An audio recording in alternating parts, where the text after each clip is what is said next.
Hello students, আজকের ক্লাসে আমরা পড়ব তোমাদের ক্লাস 10 এর গুরুত্বপূর্ণ একটি পার্ট ত্রিকোণমিতি। তোমাদের বইয়ের 20তম অধ্যায় আছে ত্রিকোণমিতি কোণ পরিমাপের ধারণা।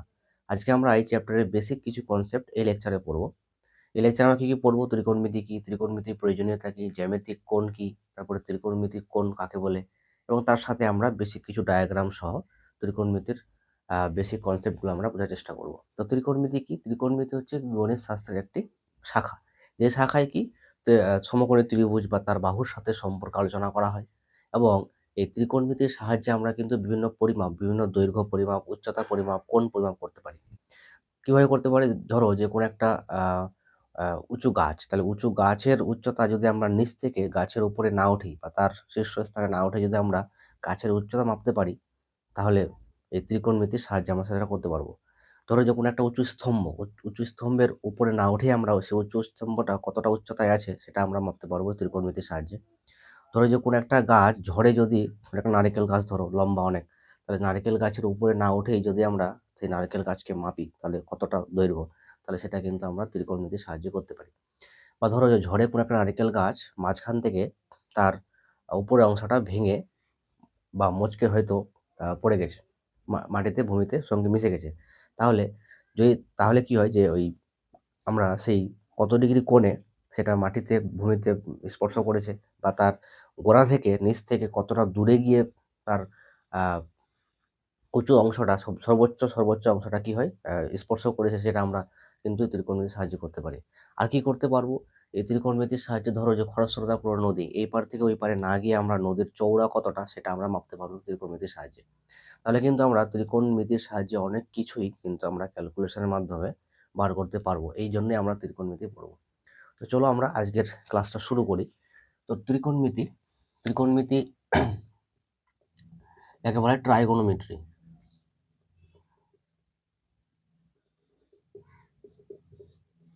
ট্রাইগোনোমেট্রি, ট্রাইগোনোমেট্রি অর্থাৎ এটি হচ্ছে কি একটা গ্রিক শব্দ, গ্রিক শব্দ ট্রাই, গ্রিক শব্দ,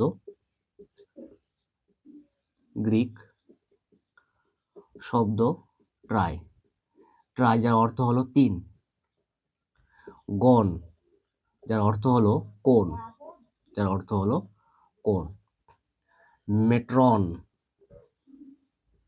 যার অর্থ হলো পরিমাপ, যার অর্থ হলো পরিমাপ।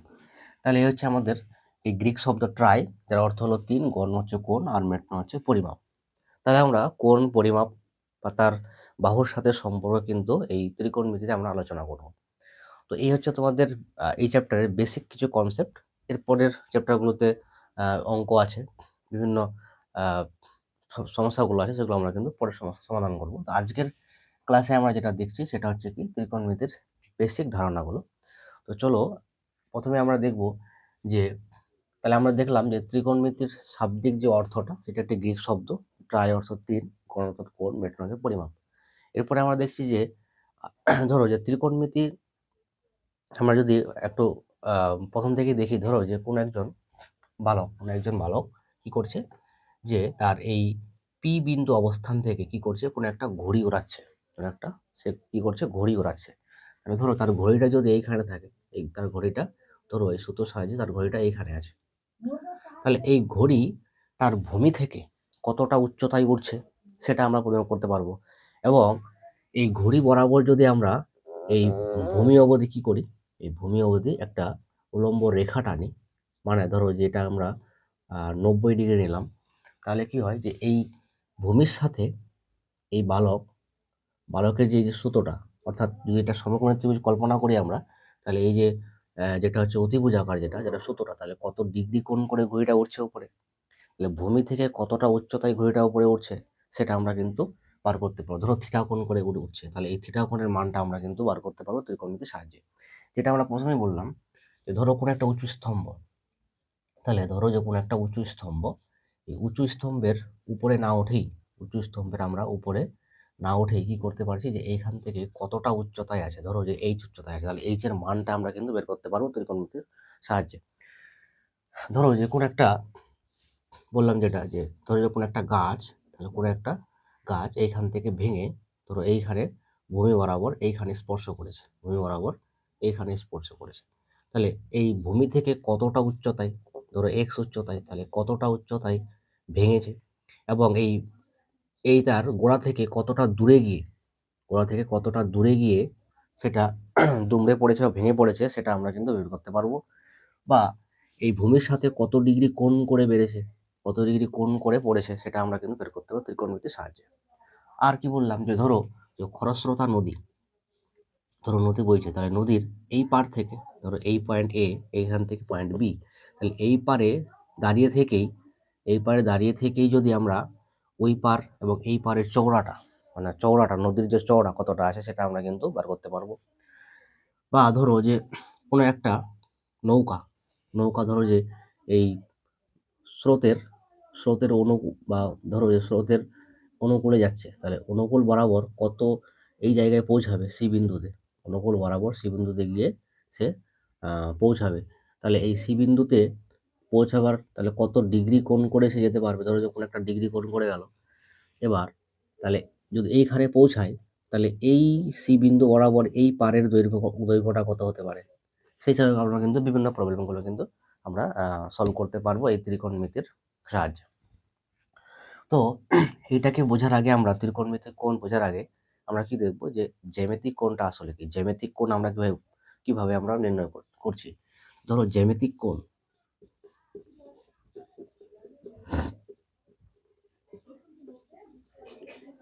জ্যামিতিক কোণ, তো জিওমেট্রিক্যাল অ্যাঙ্গেল, জ্যামিতিক কোণটা কি, জ্যামিতিক কোণ হচ্ছে কি, যে ধরো যে কোনো একটা রশ্মি এই ও বিন্দু থেকে, তার উৎসস্থল হচ্ছে ও বিন্দু, তো ও বিন্দু থেকে এই যে ও একটা ও পি আমরা একটা রশ্মি নিলাম, তাহলে এই একটা রশ্মি, আর একটা ধরো রশ্মি নিলাম যে ও পি ওয়ান, তাহলে এই দুটো রশ্মি উৎসস্থল ও থেকে নির্গত হয়েছে, এবং এরা একই সমতল থেকে নির্গত হয়েছে, একটা নির্দিষ্ট উৎস থেকে নির্গত হয়েছে। তাহলে এরা কি করবে, যে ওই সেই সমতল অঞ্চলকে দুটি ভাগে বিভক্ত করবে। কিভাবে দুটি ভাগে বিভক্ত করবে, ধরো যে সমতল অঞ্চল ছিল, তাহলে এই সমতল অঞ্চলটাকে এরা দুই ভাগে বিভক্ত করবে। তাহলে এই একটা কি হয়েছে, কোণ উৎপন্ন হয়েছে। তাহলে এই ধরো যে একটা থিটা কোণ উৎপন্ন হলো। তাহলে এই রশ্মি দুটি ওপি, তাহলে এই ওপি আর এই ওপি ওয়ান, যে দুটি রশ্মি, এই দুটি রশ্মি নির্গত হয়েছে কোথা থেকে, না ও বিন্দু থেকে। তাহলে ও বিন্দু থেকে এই ওপি আর ওপি ওয়ান দুটি রশ্মি নির্গত হয়ে সে একই তলে দুটি অঞ্চলে বিভক্ত হয়েছে, এবং তাদের নির্গত স্থলে যেখানে বা উৎসস্থলে কি করেছে, উৎসস্থলে একটি কোণের উৎপন্ন করেছে। তাহলে একটি কি করেছে, কোণ উৎপন্ন করেছে, এবং হতে পারে সেই কোণটি কি স্থূল কোণ, সূক্ষ্ম কোণ। তাহলে এই কোণ যদি উৎপন্ন হয় এবং তার বিপরীত পার্শ্বেও কি হয়েছে, কোণ উৎপন্ন হয়েছে, তাহলে এইটা হচ্ছে একটা কি, এটা অবশ্যই একটা প্রবৃদ্ধ কোণ উৎপন্ন হয়েছে। তার মানে আমরা স্বাভাবিকভাবে বলতে পারি যে দুটি রেখাংশ বা দুটি সরলরেখা যদি কি করে একে অপরকে কোনো একটা নির্দিষ্ট বিন্দু ছেদ করে বা স্পর্শ করে, তাহলে ওই ছেদবিন্দুতে কি হয়, কোণের উৎপন্ন হয়। তাহলে এক বা একাধিক কোণের উৎপন্ন হয়, সবসময় কি হয়, একের অধিক কোণের উৎপন্ন হয়। তাহলে এই হচ্ছে আমাদের জ্যামিতিক কোণ, তার কনসেপ্ট। ওকে, এরপরে আমরা দেখব ত্রিকোণমিতিক কোণ কি। ত্রিকোণমিতিক কোণ, ত্রিকোণমিতিক কোণ, ত্রিকোণমিতিক কি, ত্রিকোণমিতিক কোণ। তো ত্রিকোণমিতিক কোণ আমরা যদি বুঝি, ধরো যে, আচ্ছা আরেকটা জিনিস, যে জ্যামিতিক কোণটা কি, জ্যামিতিক কোণ সাধারণত আমরা 0 ডিগ্রি থেকে নিয়ে 360 ডিগ্রি অবধি আমরা কিন্তু পরিমাপ করি। আচ্ছা, এই ত্রিকোণমিতিক কোণের ক্ষেত্রে আমরা কি করব, যে 0 থেকে 60 পরেও কিন্তু আমরা তার নেক্সট কোণগুলোকে আমরা কিন্তু, ধরো যে কোনো একটা রশ্মি কোনো একটা স্থল থেকে শুরু করে, বা তার ঘূর্ণায়মান যদি আমরা ধরি, যে ঘূর্ণায়মান কোনো একটা রশ্মি, তাহলে কি হয়, 360 ডিগ্রি থেকে বেশি কোণ উৎপন্ন করছে, সেটা কিন্তু আমরা পরিমাপ করবো ত্রিকোণমিতিতে। তাহলে ধরো যে কোনো একটা রশ্মি এই ও বিন্দু থেকে নির্গত হয়েছে, তাহলে এই ওপি হচ্ছে একটা কি, রশ্মি। এবার এই রশ্মিটাকে যদি আমরা, এই রশ্মিটাকে অবস্থানকে ঠিক রেখে যদি আমরা কি করি, এই রশ্মিটাকে ঘড়ির কাঁটার বিপরীত দিকে যদি আমরা ঘোরাই, তার মানে ঘড়ির কাঁটার বিপরীত দিকে কোন দিকে, এইদিকে ঘোরাই, মানে অ্যান্টি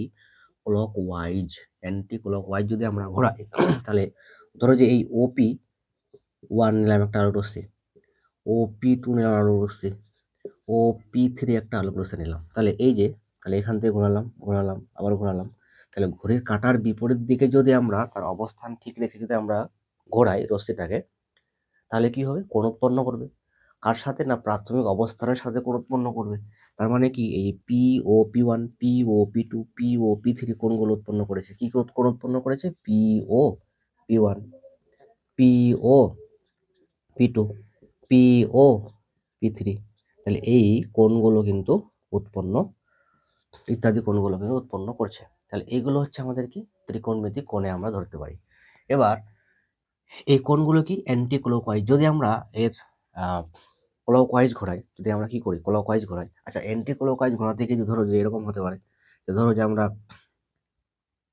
কোনো একটা আলোক রশ্মি নিলাম, বা এই যে কোণগুলো নিলাম, ধরো যে আমরা কি করলাম যে এই ওপি আলোক রশ্মিকে আমরা কত ডিগ্রি ঘোরালাম? 30 ডিগ্রি।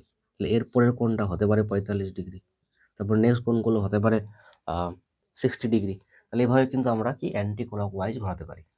এরপরে দেখো যে যদি ক্লকওয়াইজ ঘোরাই আমরা, ক্লকওয়াইজ যদি আমরা ঘোরাই, ক্লকওয়াইজ যদি আমরা ঘোরাই, তো ধরো কোনো একটা আলোক রশ্মি, ওপি আলোক রশ্মি, তার ক্লকওয়াইজ, তার মানে কি যদি আমরা এদিক দিয়ে ঘোরাই মানে ক্লকওয়াইজ, তাহলে কি হবে? O P one, P two, তাহলে এই কোণ তার প্রাথমিক অবস্থানকে ঠিক রেখে তার প্রাথমিক অবস্থানের সাথে যে আমরা ঘোরাচ্ছি, আবর্তন করাচ্ছি রশ্মিটাকে, তাহলে কি করছে? কোণ উৎপন্ন করেছে। তাহলে এখান থেকে আবার কোণ উৎপন্ন করবে, আবার ঘোরালে কি করবে? পি থ্রি, তাহলে আবার এখান থেকে আবার কোণ উৎপন্ন করবে। তাহলে কি হলো যে আমরা ক্লক ওয়াইজ যদি ঘোরাই, তাহলে কিন্তু বিভিন্ন ধরনের আমরা কোণগুলো পেয়ে যাচ্ছি। তাহলে পিও পি ওয়ান, পিও পি টু, পিও পি থ্রি ইত্যাদি কোণগুলো আমরা কিন্তু পাচ্ছি।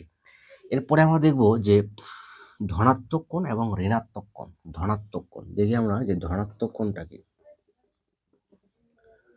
ধনাত্মক কোণ, তাহলে ধনাত্মক কোণটা কি? ধনাত্মক কোণে আমরা দেখব যে পজিটিভ অ্যাঙ্গেল, এটাকে আমরা বলবো কি পজিটিভ অ্যাঙ্গেল, পজিটিভ অ্যাঙ্গেল। তাহলে ধনাত্মক কোণটা কি? ধরো যে কোনো একটা রশ্মি, ধরো যে কোনো একটা রশ্মি, তাহলে এই ও এবং পি হচ্ছে আমাদের একটি রশ্মি, তাহলে তার অবস্থানকে ঠিক রেখে যদি আমরা কি করি? Anti clock wise, anti anti clock wise ঘোরাই, তাহলে কি হলো যে ধরো যে থিটা, থিটা ঘোরালাম, তাহলে প্লাস থিটা হলো আমার। অ্যান্টি ক্লক ওয়াইজ হলে কি হবে আমাদের? এটাকে আমরা ধরবো ধনাত্মক অ্যাঙ্গেল বা পজিটিভ অ্যাঙ্গেল। যদি আমরা আরেকটু ঘোরাই, তাহলে পি ওয়ান নিলাম, পি টু, তাহলে এইখান থেকে এই অনুভূমিকের সাথে প্রাথমিক অবস্থানের সাথে যে কোণ উৎপন্ন করছে সেটা হচ্ছে কি? ধরো যে plus alpha degree, degree plus alpha degree. তাহলে পি ও পি ওয়ান, লিখলাম কি পি ও পি ওয়ান কি ডিগ্রি কোণ উৎপন্ন করছে? না থিটা ডিগ্রি কোণ। পি ও পি টু কত ডিগ্রি কোণ উৎপন্ন করেছে? না প্লাস আলফা ডিগ্রি। তাহলে এইটাকে আমরা কি লিখতে পারবি? শুধু থিটা ডিগ্রি প্লাস না লিখে লিখতে পারি কি শুধু আলফা ডিগ্রি।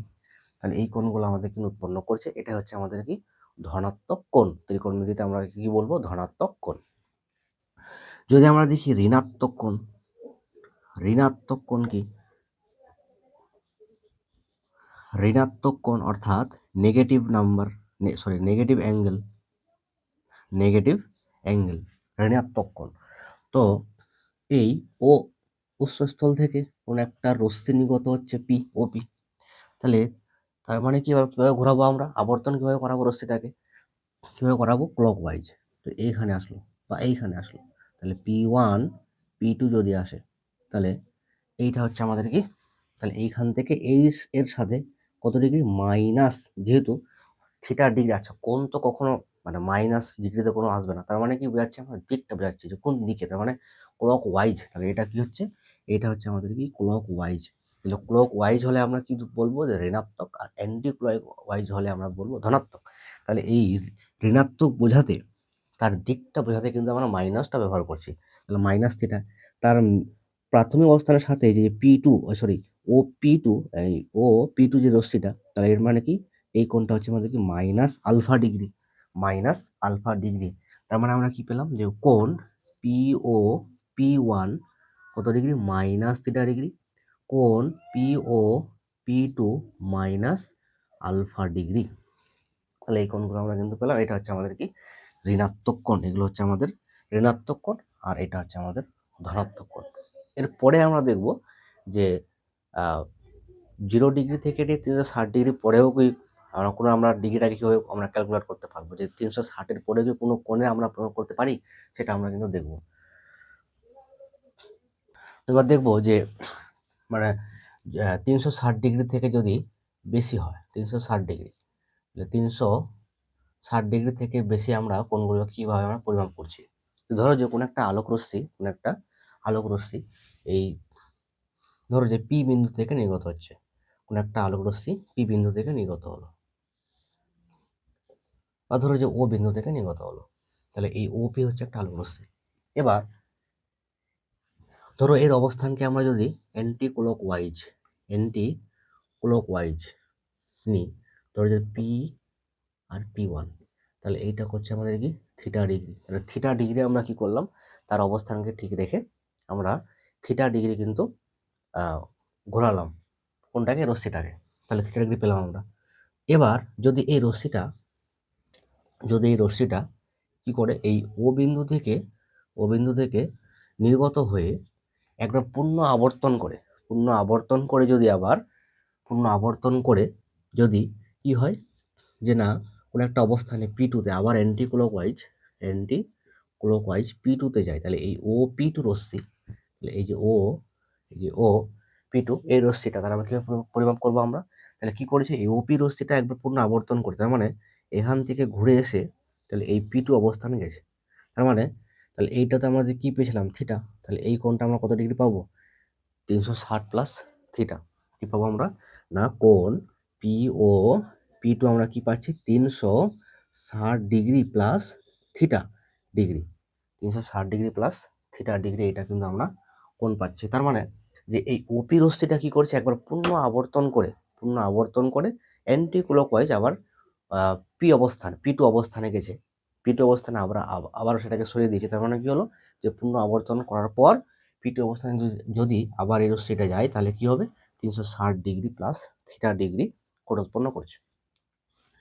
যদি কি হয় যে অ্যান্টি ক্লকওয়াইজ না হয়ে ক্লকওয়াইজ হয়, যদি কি হয় ক্লকওয়াইজ হয় তাহলে কীভাবে হবে, ক্লকওয়াইজ যদি হয় ধরো যে ওই উৎসস্থল ও থেকে পিতে গেল, রশ্মি পি হলো, তাহলে ঠিক থিটা ডিগ্রি যদি আমরা নিই তাহলে ধরো যে এখান থেকে ধরো যে P2 অবস্থানে আসলো, সেটা হচ্ছে কি ক্লকওয়াইজ, তার মানে এই রশ্মিটা তাহলে কি করবে, এবার এই রশ্মিটা কি করেছে যে এই ক্লকওয়াইজ একবার পূর্ণ আবর্তন করার পর মানে 360 ডিগ্রি ঘোরার পর পূর্ণ আবর্তন করার পর 360 ডিগ্রি ঘোরার পর আবার এই অবস্থানে ফিরে আসে, তার মানে তাহলে এইটা তো আমাদের কি ছিল থিটা, তার মানে কি ছিল এটা থিটা। আচ্ছা, প্রথম অবস্থানে যেটা বললাম যে থিটা ডিগ্রি, তার মানে এরকম ছিল যে এই ও আর পি রশ্মিটা কি ছিল এইটা, তাহলে ও পি রশ্মিটা কি ছিল থিটা, তার মানে মাইনাস থিটা ডিগ্রি, তার মানে কি ছিল এটা মাইনাস, এইটা কোন কি ছিল মাইনাস থিটা ডিগ্রি ছিল, এই যে P1 মাইনাস থিটা ডিগ্রি। এবার ক্লকওয়াইজ পূর্ণ আবর্তন করার পর তারপরে যদি P2 অবস্থানে যাই, আবার আমরা ঘড়ির কাঁটার দিকে যদি ঘোরাই থিটা, তাহলে কি হবে যে মাইনাস, তাহলে কি হবে যে কোণ পি ও P2, তার মানে কি minus 360 degree minus theta degree, তার মানে হলো মাইনাস 360 প্লাস থিটা ডিগ্রি, তাহলে এইটা কোণ উৎপন্ন করেছে। আরেকবার দেখো যে আমরা কি বললাম যে 360 ডিগ্রির বেশি বা কোনো একটা রশ্মি যদি কোনো একটা উৎসস্থল থেকে কি করে একবার পূর্ণ আবর্তন করার পর ঘড়ির কাঁটার দিকে কিংবা ঘড়ির কাঁটার বিপরীত দিকে ঘোরে, তাহলে কি হবে 360 প্লাস থিটা কোণ উৎপন্ন করবে। যদি ঘড়ির কাঁটার বিপরীত দিকে ঘোরে তাহলে কি করবে, পূর্ণ আবর্তন করার পরে 360 ডিগ্রি প্লাস থিটা ডিগ্রি কোণ উৎপন্ন করবে। এবার যদি ঘড়ির কাঁটার বিপরীত দিকে পূর্ণ আবর্তন করার পর আবার থিটা ডিগ্রি ঘোরে, তার মানে 360 আর থিটা, তার মানে কি minus 360 degree plus theta degree গেল।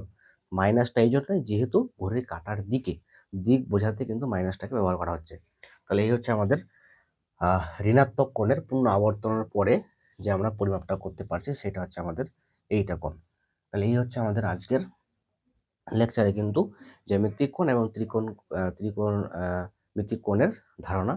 তো এই হচ্ছে আমাদের বেসিক। এরপরে আমরা নেক্সট লেকচারে কিন্তু তোমাদের এই চ্যাপ্টারের যে নেক্সট থিওরিগুলো আছে সেগুলো কিন্তু আমরা করার চেষ্টা করব।